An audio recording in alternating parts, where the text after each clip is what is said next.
Welcome to the Living After Faith podcast, a podcast designed to help you as you leave religion and move forward with your life. We are the official podcast of RecoveringReligionists.com, a recovery group founded by Dr. Darrell Ray, the author of The God Virus. We welcome your feedback. You can contact us by going to livingafterfaith.com and facebook.com/livingafterfaith and follow us on Twitter at LAF with me. And now, here's today's program on Living After Faith with Rich and Deanna Joy Lyons. I'm Rich Lyons. And I'm Deanna Joy Lyons. Come laugh with me. We're going to do something we haven't done very much of, and today we're just going to ramble a little bit. It's our second annual Thanksgiving episode of Living After Faith. Last year we did one just about giving thanks, and we kind of enjoyed it. It's not one of our most popular episodes, but we had fun with it. So we're going to do it again and have some unique things to be thankful for. What are you thankful for? Today I'm thankful for the band hammer. Oh, the band hammer. Oh, yeah. We've had to kind of wield that a couple of times, once on the blog and once on the Facebook page just recently. You see, once you get popular enough, the theists start showing up, whether they're people who are from our past or just random, God knows where they came from, people on the Facebook wall. So we've pretty much decided that this is going to be a regular practice. You know, we're both big proponents of free speech. We love to debate. We love to argue. But we've decided that Living After Faith is not the place for that. Right. That's it never was intended to be. In fact, we wanted both the Facebook wall, especially the blog, livingafterfaith.com, to be safe places where you can come and talk about leaving faith, where you can come and read about others and participate in the conversation without having to worry about some fucked up Christian trying to fuck up your experience and trying to reconvert you and tell you you're going to hell and stuff like that. So we had a friend of mine from the past who just came in and totally did a really asinine trolling snipe on the blog. It was so ironic because the whole post was about how stupid people are for trying to reconvert us, how insensitive they are, and how much they can distress you by coming and trying to, give you shit randomly and reconvert you back to the faith that you left. And on that post, this other random person from Rich's past, this guy just comes by and goes, "Hey, how come you don't believe in Jesus no more?" But I confronted him on email, and it's very funny the way this thing went down, because I confronted him. I finally found his email address. He left it in one of the posts. I sent him an email and said, "Why are you trying to do this in public? Let's do it in private. You want to talk to me? Here I am. Let's talk here." And then it was only after he posted again, and I deleted that post and said, "You're not getting through here. I'm deleting your posts," that he actually contacted me on email. But before he did that, he said he gave me his email address and asked me, and I had already sent him an email. He's trying to make it look like you're afraid to debate him or something. It's posturing. Couldn't be less. I mean, he sent me an email. And it was one of the lamest emails I've ever sent. He basically said, "I don't have any evidence at all for God, but when you were a preacher, you surely told people it's not based on evidence, it's based on faith." Okay, yeah, I was wrong. Yeah.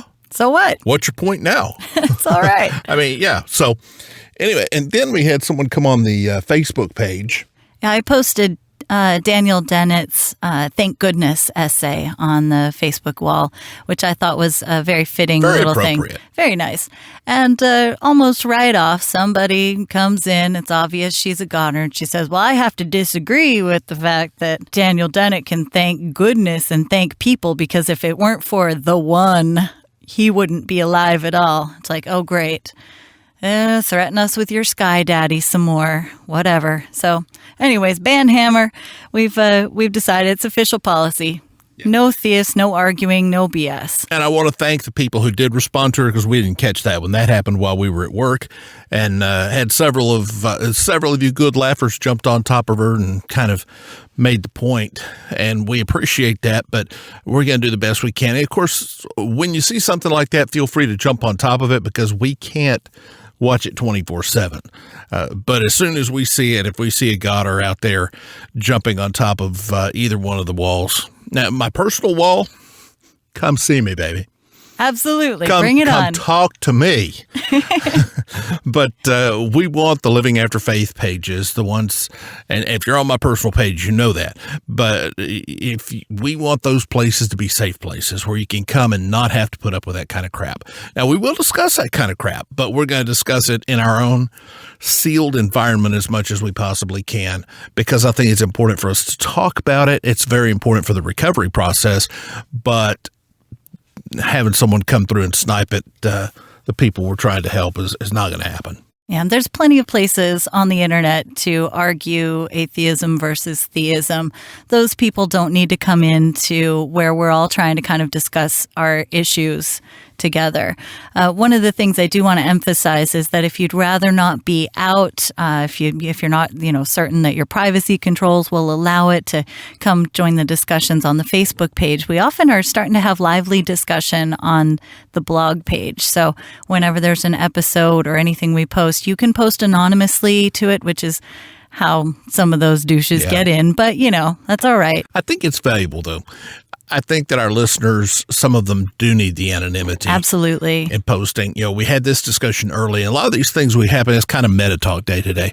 A lot of these things we discussed earlier, should we open it up to everyone or should we not? And we chose then, there are certain people that are probably listeners that are coming out that really aren't out yet.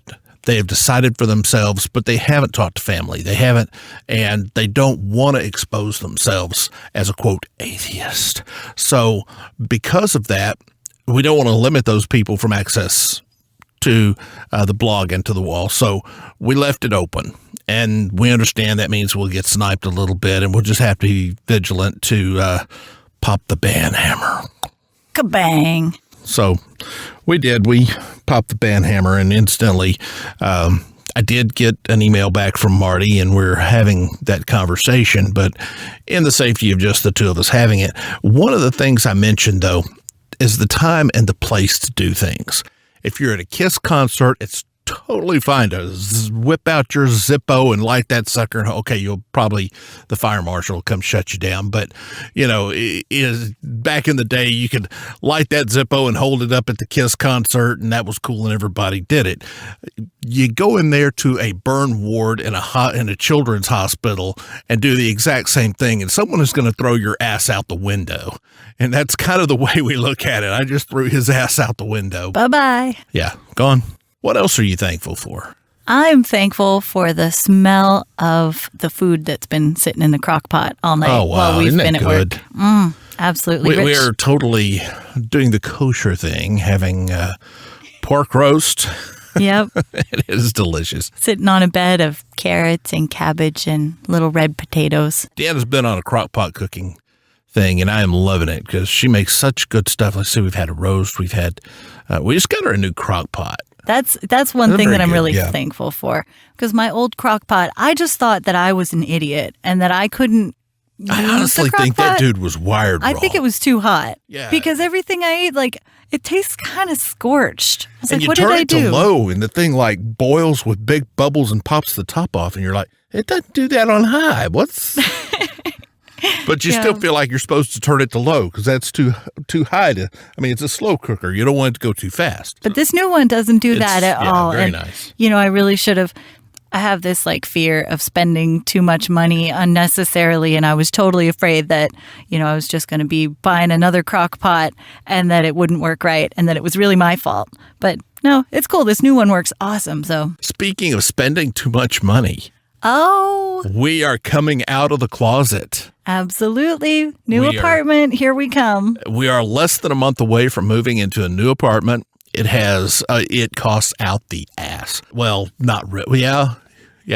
It's a few hundred more than we're paying now. Yeah. But it's got a room. It has a studio for us. We won't have to be in the closet sharing the room with my stinky shoes. Yay! It's we will have a closet not actually a closet. It is a separate room all to itself. We have bought tons of RLX sound treatment. Of course, we have the treatment that we have already in the closet. So it's going to sound good. It's going to sound better. What it's going to give us, though, is extra capability. Number one, we don't have to crawl all over each other to get into it. Aw. which, well, I didn't say we couldn't. Depending who the guests are. Yeah. Michael Shermer, he was a good episode with us, but he was a little put off at having to sit next to my clothes. He was like, oh, you meant literally a closet. Yeah, we weren't joking. Yeah, no, not joking. It was literally. Sorry, Mr. Shermer. Next time you're back in town, come see our new studio. Yeah, much nicer place. An actual room. Yeah, but it's also going to be big enough that we can fit 4 people in it easily. Right now, 2 is pretty much the limit, unless I want to put some of my clothes on the bed, and we don't have room for a chair, so you kind of sit against the wall and have a wire going across. It gets kind of hot in here, too, with just the 2 of us. You know, we always joke about recording naked, but that's pretty much out of necessity. It's, 2 people's body heat. So the new place is going to be an actual little utility room. It's actually where the washer and dryer live. And it's like, I don't know, maybe like a 10 by 10 room, something like that. You know, maybe a little smaller than that. So that's going to allow for a lot more air circulation. We can sit in here longer without sweating our heads off. And we're now set up for complete we multi-track everything anyway, but we've been limited to 2 tracks. So whenever we do a guest, we put the guest on one track and Deanna and I on another track. Now that's meta talk. What it basically does is I am anal about our sound quality, and that lets me silence everything except the person talking. So you have way less noise. Every time you open a mic, you double the amount of noise in the podcast. So by multi-tracking, you eliminate all that noise, all that crap that you don't really want to hear. And also, it makes a cleaner recording of just that voice because you don't have that voice being picked up on the other mics, which are a little bit out of phase, make it hard to hear. So my ability to listen is somewhat challenged, and that has given me the ability to really produce a decent quality podcast. So, long story short, we'll be able to now go 4, 5, 6, 8 tracks, 10 tracks total, but not all of them are individually assignable. However, what it lets us do, we could put up to 4 people in. So it could be Deanna and myself. We could have 2 in-person guests. 2 in-person guests, someone on Skype and someone on the phone. Individually track them. Now, I don't think we'll ever get that involved, but there could be who knows? Yeah, certainly a reason to do that. So what it's going to do is open up the possibilities of what we can bring you from a podcast perspective. We can bring more guests. We can have both of us. Can I give away a secret? Oh, sure. Whenever we have a guest, most of the time, if they're in the studio, it's just me and the guest in the closet, and we come back in and overdub Deanna in later. Yeah, not always, but there have definitely been a few episodes where that happened, but that will never have to happen again. Yeah, we can all sit in the same room together, which is great because I think a triad conversation really makes it better. Those episodes, they just aren't as good as when we have the real live interaction. Mm-hmm. We're excited about it. I'm excited about it. I'm excited too. And the kitchen is bigger, so the kitchen is awesome. Oh, I can spend more time in there putting stuff in the crock pot. And it's got a patio that is big. I mean, our patio now is okay, but this one's going to be much larger. What we're losing a view. Mm-hmm. Right now, we have a gorgeous view over Elliott Bay. That's partly blocked by a brand new building. Yeah, part of the deal, when we moved in here, the view was phenomenal. Lovely. I love that water view. But then what happened is a building across the street came in. They built up a new building. And part of the reason we got the apartment, we wanted that view. And we knew how much extra we were paying based on other units in the same building. So we knew what the view was costing us. Well, our view went away. And when it was time to renew our lease, they went up $300, about the same amount that we're going to be paying. So for 541 square feet and a view, we're getting $740? Yeah, I think it's $740. $740 without the view, and a much larger patio as well. So a lot more space. And it really, when we talk about it costing a lot more, really not, because it costs the same thing staying here. That we would be paying if we stayed. So, but I'm excited about it because I'm really stoked. This will let us do a lot. Whenever we have guests, it's a lot of work after the process. Mm-hmm. It's a lot of post-show. The post-production is extremely long in those because of the way we've had to do it in the past. And now with the new gear, the new mixer, the multi-track capability that goes up to 10 tracks, that's phenomenal for a little podcast like us. But found a piece of gear for cheap that's really good. If you're interested in that, go to the Facebook page, Living After Faith. I posted a little picture of it and just a brief write-up on if you're interested in podcasting, that's the gizmo to have. But I'm jazzed about it because we're going to be able to bring lots more guests. And something I've wanted to do is have, I guess, guest hosts, people that we use fairly on a fairly often basis, people that are local that we can bring in for a particular expertise and then bring another guest in. And that way we've got kind of an expert on the panel, so to speak, to talk to the expert, to the guest expert. And so I'm kind of excited about what our possibilities are as we enter into year 2 of Living After Faith. Me too. What else are you thankful for? I'm currently thankful that the 10.5-hour shift I just worked overnight is over with. Over, God. Oh, boy, that was a long one.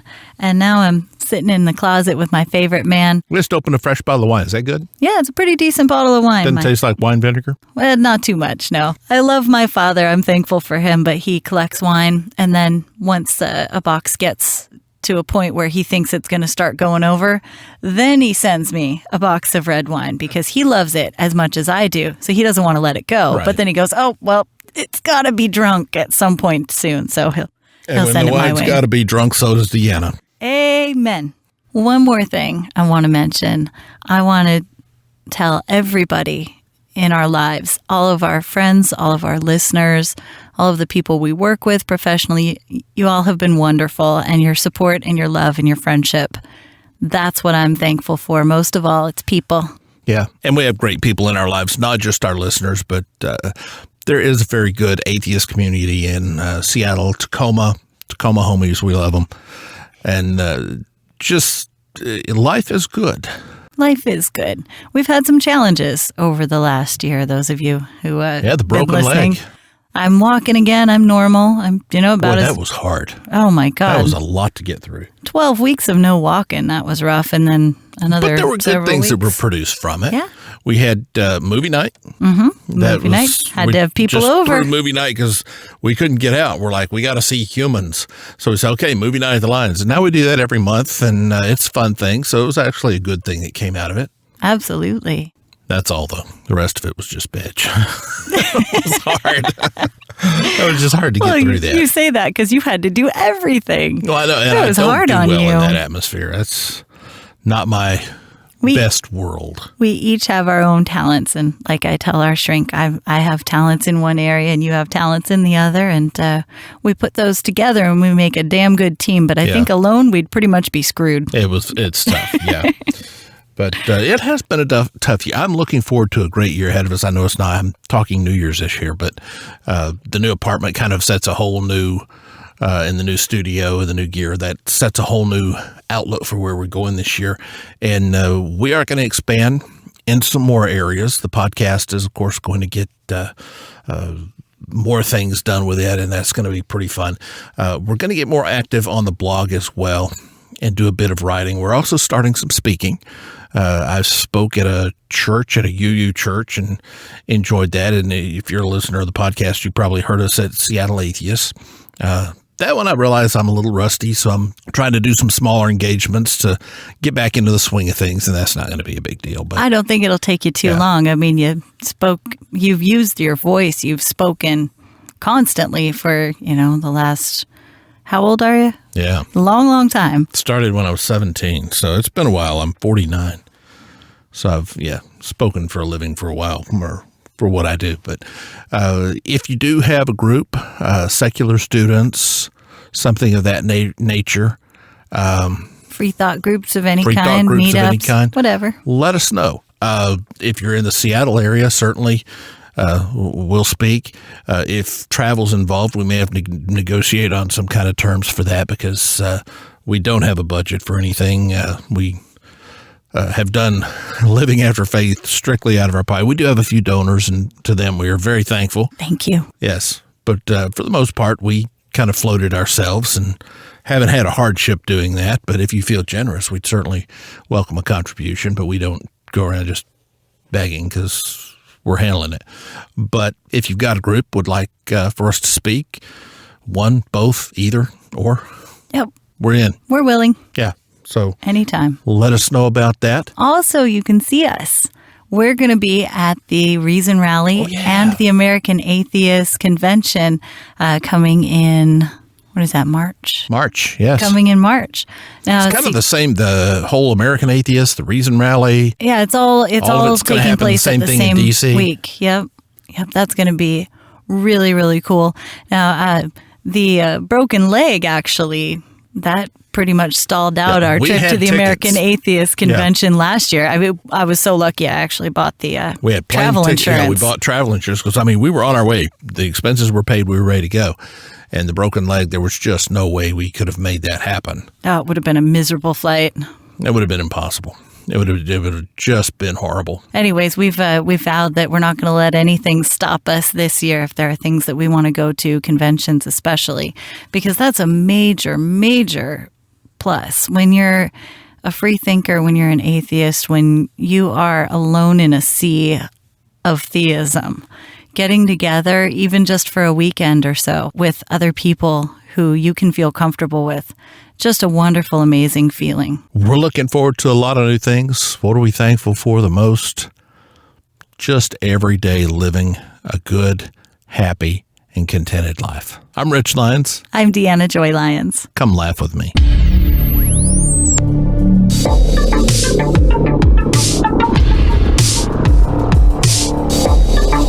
Thank you for listening to the Living After Faith podcast with Rich and Deanna Joy Lyons. Living After Faith is a podcast designed to help you as you leave religion and move forward with your life. We are the official podcast of RecoveringReligionists.com, a recovery group founded by Dr. Darrell Ray, the author of The God Virus. The music for this show is provided by Morrison's Prophecy. See livingafterfaith.com for a link to more music from Morrison's Prophecy. We welcome your feedback, and you can find phone numbers and email addresses at livingafterfaith.com, at facebook.com/livingafterfaith, and follow us on Twitter at LAF with me.